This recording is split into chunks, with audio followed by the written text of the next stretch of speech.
which everyone's just getting soft. Is it a man up kind of a situation? Yeah, it's the man up kind of thing. So people in construction's got the worst mental health. Am I coming in on the Saturday because you stuffed something up? As required, every Saturday. Every Saturday. When you get to a certain tax bracket, you give almost half of it to the taxman anyway. But I think it'll continue to be pushed towards 5 days as much as possible. Not every Saturday. Not every Saturday. Not every Saturday.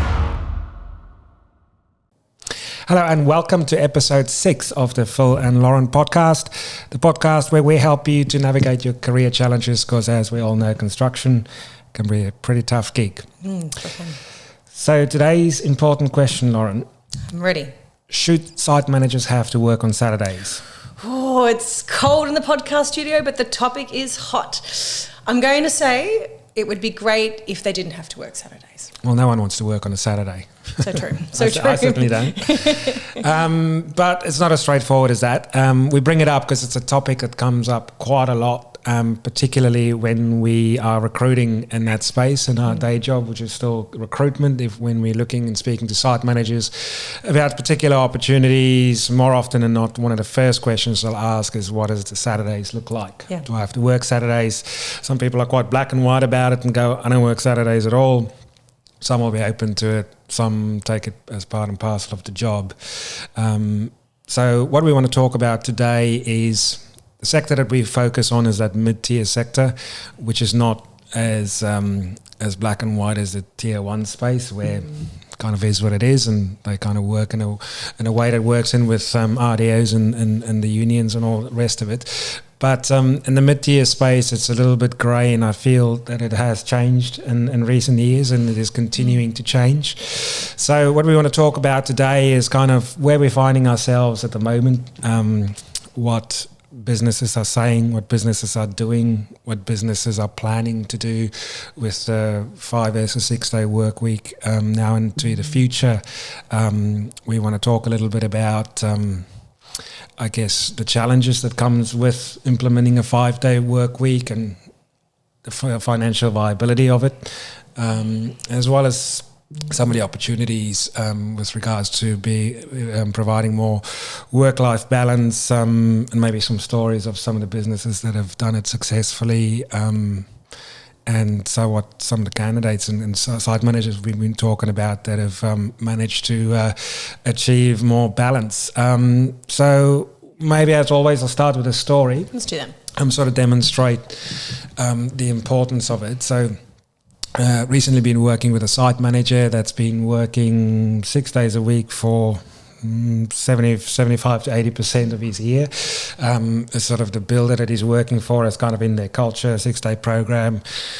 The idea is that it works on a roster in theory, but in reality, if the project's behind, it's all hands on deck, and through no fault of his own, he's had a run of a couple of bad projects, so he's pretty much been on site almost every Saturday. But life circumstances have changed. He's went through it. He's got 2 young kids, went through a divorce, is now into co-parenting arrangements, got to pick up kids from school a couple of days a week, and got to look after kids every other Saturday. Kids have got sport. He's wants to be involved in the sport, etc., etc. So, but in the current project that he's on, that's just not an option. Yeah. And he's got limited support outside of, with the grandparents, and the kids aren't really close by to help out. So what do you do in that situation? Oh, look, that's a tough situation, and it's an important reminder that the idea of the 5 day work week, it's not just something nice to have. It's a necessity for a lot of people. Look, I think for some it's a nice to have. For others it's a necessity. Some people are, more and more we speak to people that are coming into the industry, or sort of site managers that are in that sort of 25 to 35 age bracket. A lot of them have young families, wants to be more involved in families, but also a lot of them play sport themselves, and are quite involved in the footy club and the cricket club. Wants to be, some of them want to get back to their training ground to go training during the week, and it's interesting that a lot of builders, when they are recruiting, the attributes personality traits, leadership qualities, communication skills, all those things that they want is often the captain of the footy team type bloke that they're looking for. Yeah.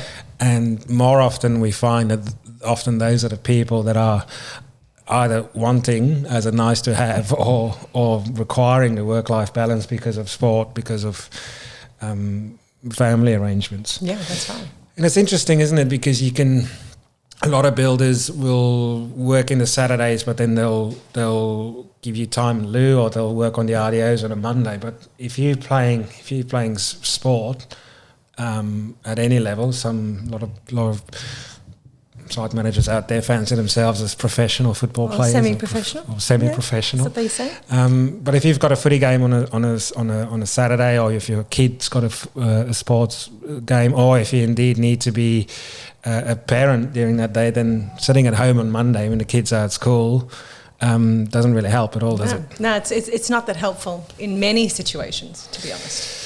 But that's from the perspective of the employee. If you put that question back onto builders, directors, and owners, they will give you a valid argument as to why it's challenging and why it's difficult, and will remind you that, hey, well, that all sounds great, but we have a business to run. We've got to be profitable. We've got to keep the doors open. We've got to keep the wheels turning, and it's not as easy as that. So, so we'll talk a little bit about mindset, and we'll talk about the realities of the finances as well. Yeah. So maybe let's just talk about where we feel the sector is at the moment with it. What are you seeing, Lauren? Look, I'm seeing a couple of things. I mean, certainly in the sector, I think this is a very big topic of conversation, and you've talked about how it's changed in the last few years, and COVID gave people that opportunity to consider more what they wanted out of life, to have those conversations. And I know in construction people were still working, but it's changed. It's changed things. It's changed the discussions that people have. And I'm seeing a couple of trends, I think, that are relevant. I'm seeing more and more of these young guys at that particular age group that are moving to smaller builders where they can get that 5-day program, and even to subcontractors by choice, because they want the work-life balance more than they want the dollars or the exposure to the interesting projects. So there's definitely a trend that's moving towards that, more and more demand for it. And a lot of people are even telling me that the trades are less keen to work a Saturday. I mean, that's not 100% true, but I am getting that sense that even the young guys in the trades are sort of like, I don't need this. Yeah, look, I think it depends who you talk to. There'll be arguments for both sides. A lot of trades want to earn the time and a half, the double time, and the penalty rates, and others will not. But I think if you look at a site manager, if you have to be earning 160, 170 grand, and you are working a 5-day work week, or you get most of your Saturdays, versus earning 180, 200, and your life is much more difficult. I'm finding not more and more people will opt for a lesser salary. I mean, when you get to a certain tax bracket, you give almost half of it to the tax man anyway, that extra bit. So I think more people are sitting there and weighing it up, and will more so take the time over the money. So there's certainly that. But if we talk in terms of how builders are, in my opinion, approaching it, I think there are two approaches to it. One is sort of a mindset and a culture and a decision that gets made in the business, and the other is obviously the driver is, at the end of the day, is always money. Yep. It's money and program. Like can you program and win and tender, win, program, deliver the project with the client being happy within the specified time, and make your margin and keep everyone happy. It's a pretty tricky thing to do, to keep all these balls in the air and to keep everyone happy. Yeah, it's tricky any time, and I think it's been particularly tricky this year. It has been, and I think just getting onto that, I think because the market has been so tricky, not just the market, but also the I think operationally running a construction business with costs and with all of the challenges that we've had really since 2020. Some builders have focused on this 5-day work thing and really tried to make it, to implement it and work on it and be creative about how to do it. And others have probably just try to focus on getting the next project through the door and keeping the doors open and getting things started on site, because that's been really challenging in recent times. Yeah. I get it. As strongly as I feel about this topic, I get that this year just keeping everyone employed, keeping the business running has to be priority number one. Yeah. But if we come back to some of the both site managers and builders we've been speaking to about the topic, on one end of the spectrum, there are site managers that will just laugh at you when you even bring it up, and they'll just say, "Oh, mate, it's a pipe dream. It's never going to happen. The end of the building is building. It is what it is. You just have to suck it. If you want to be in this industry, you got to suck it up and work most of your Saturdays." Yeah. And that's often in the upper tier spaces. Yeah. And maybe often not, maybe in some other builders, but that's just how it is. And then when you speak to builders, some will say we can't be competitive on a 6-day program, or the way that this certain sector in the market that we operate and build in, that's just the expectation. So that's what we have to do. When we interview our site managers, they've got to be open to working Saturdays, and if they don't, then we're the wrong builder for us. So some of them just take that view, it is what it is, get on with it. Yeah. On the other end of the spectrum, there are builders that have taken a hard line on it to say we're going to run our sites 5 days a week. Yeah. Now, those are typically builders that either build for themselves or work in a segment where it's possible for them to do that for whatever reason. Others have taken the view that we're going to try as far as possible to get as close to that 5-day week as possible. And it's interesting, it happened on 2 separate conversations last week. 2 builders have said they are looking at, it still says 6 days in their contracts, but they're actually changing it. They're looking at saying it's a 5-day work week with Saturdays as required. Yeah.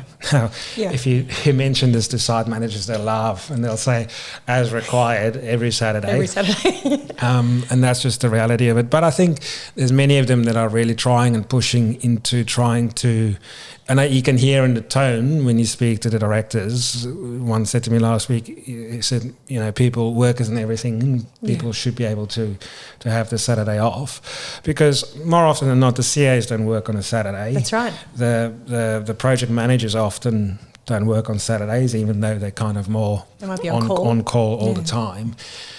But it's just because the nature, it's almost like the site managers penalised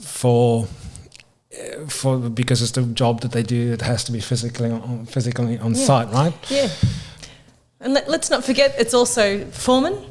And I hear a lot of project coordinators, which was the focus of our 5th episode. A lot of them are expected on site for that 6th day too, depending on what's happening. So it's a big issue in the industry. But I'm really heartened to hear that a lot of the people that you're speaking to, that are business owners and construction managers, are acknowledging that it's something that they want to do. And I guess, like many of us, they're concerned about, all the reports we hear about levels of depression in construction and, all the mental health issues. And this is something that if we can all work towards or be mindful of, that might go a long way towards helping with that. Yeah, look, I think there's a couple of things that drives the 5-day, the people trying to be creative to implement 5-day work weeks. One is, if the business owner really feels, like you just said, deep down inside, and they feel, I want to create a good working environment for my staff, let's do the best we can. The other one is also just there's just pressures from the market, and in a time where there's a supply and demand issue, where it's like, well, we hear more and more, if you want that gun site manager, you're going to have to offer something. Yeah. And the best thing you can offer site managers in this day and age, where all things being equal, is more flexibility in a 5-day work week. True. So that's also pushed that creativity to make it happen. But yeah, it's an interesting one, because if a site has to be open on a site and you got on a Saturday and you've got, and that's what the program's requirement is, then it is what it is. It's like, if you're a pilot, you can't work from home. No. Right? So you can look at it from, some people will look at it from that perspective, and they'll listen to this and then they'll just scoff at it and they go, mate, You're just talking nonsense. It's construction. Do your job, shut your mouth and get on with it. Yeah, but you know what? They want it as well underneath all of that. They'd love to have it. All right, let's talk about some of the things that are getting in the way of it. Number one is the dollars, as you mentioned. Yes. I don't think there's a black and white and straight answer to that. And I've asked quite a few company directors and construction managers and estimators about it, and there's no clear-cut answer on this. And I think my expertise is probably not best to talk about all the financials of it, because I'm not that smart and I'm not that experienced, and I'm not a builder, so I don't, in terms of how all of the money stacks up. But in some cases, when the program is tied, particularly like apartment builders that are working for developers that's got a timeline on finance, the longer the project takes, obviously the more it costs, the more the finance costs. Yeah. They really push hard to try and get it done as soon as possible. I'm sure all projects wants to get done as soon as possible, but some more so than others. So there's challenges and pressures there. Yeah. And I think those builders, some of them have been really creative to try and really maximize the efficiency by looking at the program, to program in Saturdays. But I think what a lot of builders complain about is that they'll say the worst thing is if you open on a Saturday and then nothing happens, or it's not as inefficient. We hear that quite a lot. Yeah. Like, they get to the end of the Saturday and they go on, we may have not have even bothered being here today. Yeah. For whatever reason. But there's been a few where I've been given lots of details about how they've been more efficient about it, trying to save costs by making sure that you don't have things like traffic management and crane lifts and things like that it's got hourly rates attached to them. Yeah. And that maybe you've just got your structural guys coming in, finishing off something, or in the apartment space, someone mentioned it was really, the Saturdays were really good to get all the painters in to paint all the corridors, because the other trades aren't there. And painting corridors on a high-rise apartment block is quite tricky, you can imagine, because they're in the way of everyone, right? So it's a simplistic thing. So it's things like that. So in terms of the dollars and cents, some builders say it's more cost-effective to run 5-day program because you don't have to pay all the penalty rates. Others are saying we can't be competitive. Yeah. Then you've got your live environments in the fit-out space, which has got their own challenges in terms of if you're doing fit-outs in the city, then there's lots of stuff you can't do during the day or work day. So weekends might be your only opportunity to make noise and whatever you need to do. Yeah, and even if you're getting a day off in lieu, that may not be useful. Yeah. Yeah, yeah. Okay. So there's those challenges. What about builders that run the 5-day program? Would there be developers or clients that might perceive that negatively? I don't think the developers and clients really care. I think they just want to get it done. Yeah. I don't know. Like, some of them might do. I think one of the builders I mentioned, he said, we talked about the mindset of it, and he said they started building in Queensland, and in Queensland you get laughed off the side if you start talking about working on Saturdays. Yeah. Because people are going, what do you mean? It's not what we do here. People might say that's incorrect. I don't know the Queensland market really well. We don't really work up there very often, but in this instance they got quite a hard pushback on it. But then in Melbourne, he was saying, like, if you start talking to a developer as a client and you start talking about program, and if you're not seen to be running a hardcore 6-day program, then there's still a perception that you're not a builder that push programs. So, why choose you? Why aren't you pushing program? Yeah. So I don't know. That's an interesting question, because it leads into that conversation about the government. I mean, do you think a developer is going to care about the work-life balance of the builder staff and the trades on site? I doubt it. Well, it's sadly it's not their first priority. But as you said, if the government is the client, it's interesting that leads some interesting possibilities. I remember speaking to a senior project coordinator in a sort of tier 2 builder, and he was very passionate about this topic and had moved and changed his employment because of the issue of work-life balance in construction. And his idea was that if the government could ask for the projects that they put out there, you know, schools, sporting centres, anything like that that the government has put into the industry. If they mandated it be a 5-day program, that might be something that brings the industry along in the right direction, which I think is interesting. I don't know if it's possible, but it's an interesting thought. But there's an irony to that. Because when I talk to people that work on these government projects, particularly schools and sporting facilities and things like that, they tell me that the governments are the ones with the tightest timeline and the most pressure to finish. And so what could be an opportunity to improve things actually ends up being quite a stressful situation.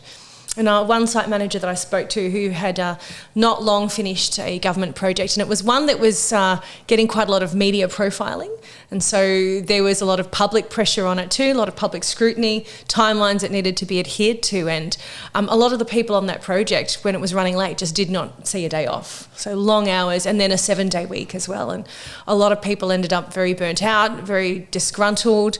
Some left, you know, a good business and a good job because they couldn't stand the thought of working at that level again, and others have been left a little, you know, once bitten, twice shy. What's going to happen next? It's interesting because, like anything, there's two sides to the coin. Like in the private sector, almost everything is always driven by market pressures. So it's either change is either driven by economic factors or the fact that if we do it this way and we can't get either clients or staff anymore, then we have to change. Yeah. Or if we can't make money out of it, then we have to change. But then if you're looking at it from a government perspective, I think there's probably something in there, but it's like, then would it then become like a political thing? Like if you're looking at the government and how they position themselves as whether it's the efficiency of projects, or what is the cost? Like how much longer would projects run? Would there be a cost? How efficient it would be? I mean, the government's already known for being inefficient with most things. We get these big infrastructure projects. The budget always blows out to the tune of billions, and it always takes like years longer than you think it would. Yeah. What sort of an impact would that have? And how would that open the door for another political leader to come in and go, look, I'm going to change this and this and this. We're going to make it more efficient, so everyone has to work harder. So on the one hand, the taxpayer wants to have projects built quickly, efficiently, at low cost, but the people that are working on it, they want work-life balance. So you're always going to have these two competing things. That's right.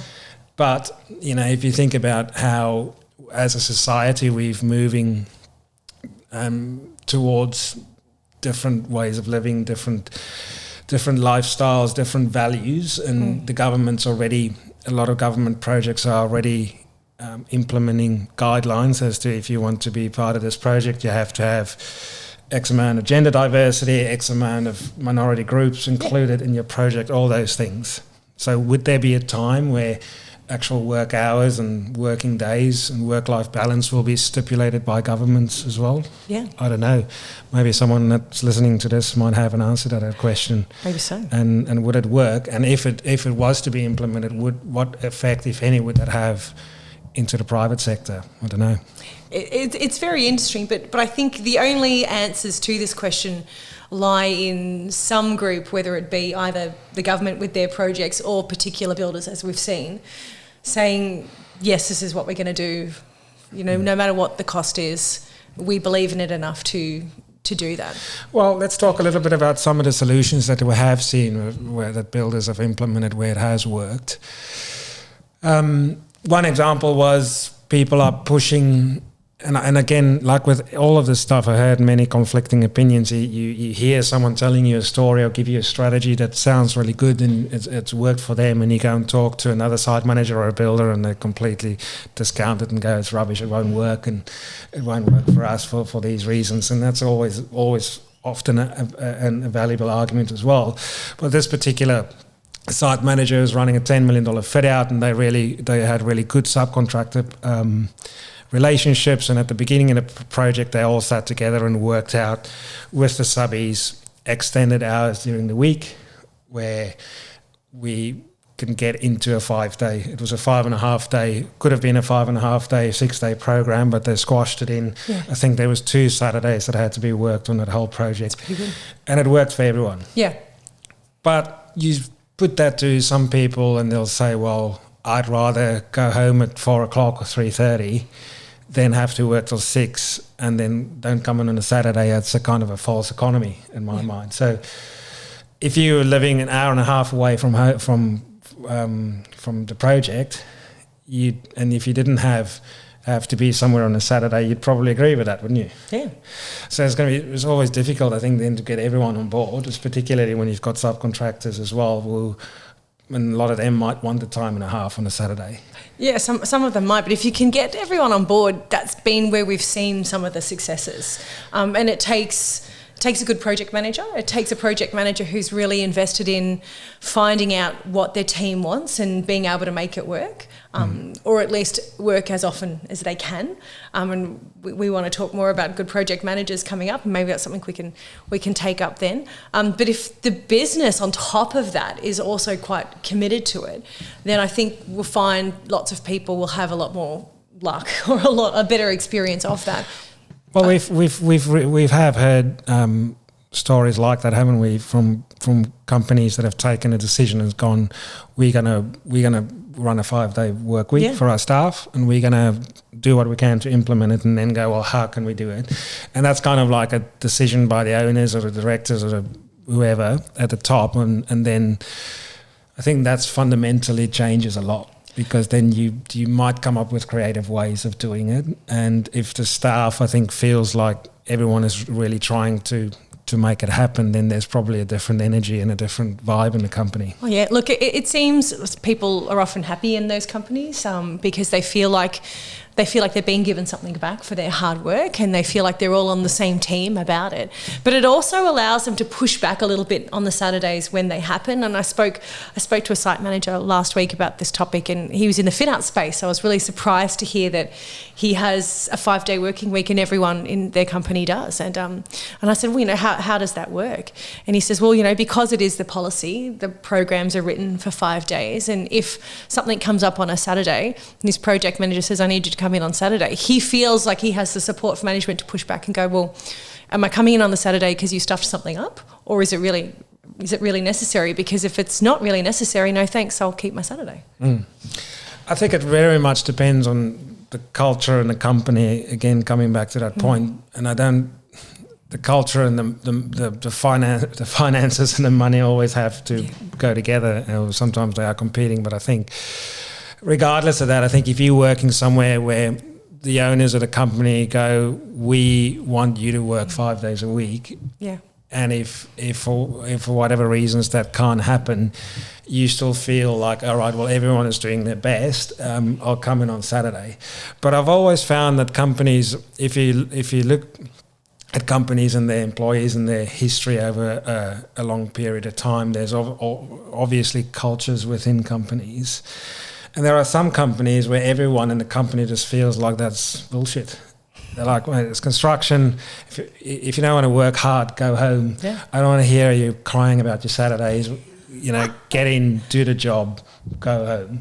And if you're working in a business like that, it's then very difficult to go and have that conversation because you feel like you're pushing against it all the time. And often the other people that work that, they share that viewpoint, so that's just how it is. Yeah. But if you're working in a different company where people are feeling like, no, we don't work 6 days a week, we work 5 days a week, and if we have to work 6 days a week to make it work, then let's sit together and find out how do we make it work. And if it has to be, then it has to be, but it's temporary. Yeah. Some companies someone I spoke to last week, they've employed like a roaming site manager / foreman. Yeah. And we're seeing that more and more as well. And I was asking, how does that then work from a financial perspective, from a profitability perspective? And he said, again, each business is going to be quite unique, but it works for them because they spread it across like 10 projects. Not all those 10 projects have to be open on Saturdays, and they obviously all ebb and flow at different stages, but they managed to make it work with a roaming person. And each site manager or foreman works like once every 2 months or once a month, and it kind of works out for them. And his view was that the investment that they made in that person kind of pays for itself, keeps everyone happy, keeps efficiency high, and allows them to attract and retain better people. That's right. So it can work. I think the bigger the business, the harder it is. But then once you get really big, then if you also got more people on site, then you can rotate them. Yeah. The more people you have on site, the more you can rotate. It's true. I've asked a lot of people about the practicalities of this when they've said it, and I've had quite mixed results. I've had people tell me they love it, it's the best thing ever, it's given them some time back. They're quite happy to spend half an hour at the end of their Friday writing all the notes, making sure that there's, you know, good instruction to the person coming in, taking the occasional phone call, because they'd rather be at home with their family or working their farm or doing whatever it is that they're doing on the weekend. And I've had other people say to me, it's not great because when I come back in on the Monday, I've got to fix what went wrong while I wasn't there. So, you know, but at least it's something. I think it's a lot of people will listen to this and they'll go, everyone's just getting soft. I mean, what do you make of that argument? It's like, if you think about the construction industry, the workplace in general, the society in general have made big pushes into, you know, we've got the REOK Day. There's a lot more talk about mental health in construction. Yeah. Because, you know, mental health, I was looking at the stats the other day of all the industry, people in construction has got the worst mental health, you know, whether it was financial pressures from business owners and project managers or just trades on site that works themselves into the ground. But construction still have this mentality or this maybe this undercurrent of, you know, if you're soft, mate, then go bugger off, go work somewhere else. Is it a man up kind of a situation? Yeah, it's the man up kind of thing. So it's like when we talk about work-life balance, some people just scoff at that idea in construction. But I think it's pushed in more. It's being pushed more and more as the industry changes, as we're getting more modern. Maybe it is coming, and I don't think you could push it back. As it's not about being soft and it's not about being slack. It's just about being able to also live life and not just work on a building site. And being in touch with what people want. And people want the 5 days. And I think one thing that proves it the most is those handfuls of site managers we find in businesses that have a 6-day program that are so good at what they do that when they're interviewing, they say, I work 5 days, and they still get the job. Yep. And that will also put a lot of pressures on a business owner when you've got 4 site managers that have to work Saturdays and you've got one that's just like, no, I'm not doing it. If you ask me to do it, I'll leave. Yeah. So you either got to change it for everyone, not hire that person, or just know that the other 4 are going to be really, really peeved off. Yeah, well, you know, what one that knows and another doesn't is another thing. But it's interesting that these people with the talent, with the experience they need. I mean, some projects require very specific kind of experience. That's what they're asking for, and they can still get it. They mightn't get it everywhere, but they can still get it. Well, as the market ebb and flows, those opportunities are in a busy market. People will have to bend over backwards to hire people and bend to their demands. But when there's no jobs, then it's different. But those really good people that you're talking about, they always got a job anyway. Always. That's the thing. Yeah. So, anything else you wanted to put in there? Look, I think we haven't covered. No, look, I think we've covered a lot, but also, you know, this whole idea of manning up and this underlying thing about, you know, construction being tough and just accepting it. We also have to look at where the situation is now. And you're right, this is on the table. It's something that people want. We're now 2024. Where are we going to be in 2029? Do you think with this conversation? I think it'll continue to be pushed towards 5 days as much as possible. I think the bigger tiers will always run 6-day programs, or, you know, they'll do whatever they're going to do because the pressures there are significant. But I think they have implemented smarter ways and systems of doing it, and we've seen some examples of those. Whereby you'd have to do on a rostered basis, but that's not so bad. I think this mid-tier sector of it is what it is. You have to work 6 days a week. I think it'll get harder and harder for people to attract good people on that basis. Yeah. And I think there'll be a push for more innovative ways to try and get as close to that 5 days as possible. Yeah. I think if you do that, then there is the goodwill for the occasional Saturday from a team that thinks that their employer is behind them and doing everything that they can, and it's not the worst situation to be in. So coming back to that question, should site managers have to work on Saturdays? Well, I think if there's always going to have to be a Saturday here and there we have to work, right? But I think fundamentally, if you're the kind of person that's like, listen to this, well, if you're that way inclined, you would have switched this off a long time ago. That just goes to, mate, just do your job and shut your mouth. Then you'd probably happily work somewhere where it's 6 days a week and wouldn't even ask the question. If you are someone inclined to value, like what you do, is good at what you do, but values work-life balance in that way, then you'd probably be able to find somewhere where you can get as close to it as possible. Yeah. And so should you have to work on Saturdays? Not every Saturday. Not every Saturday. Not every Saturday. Thanks for listening.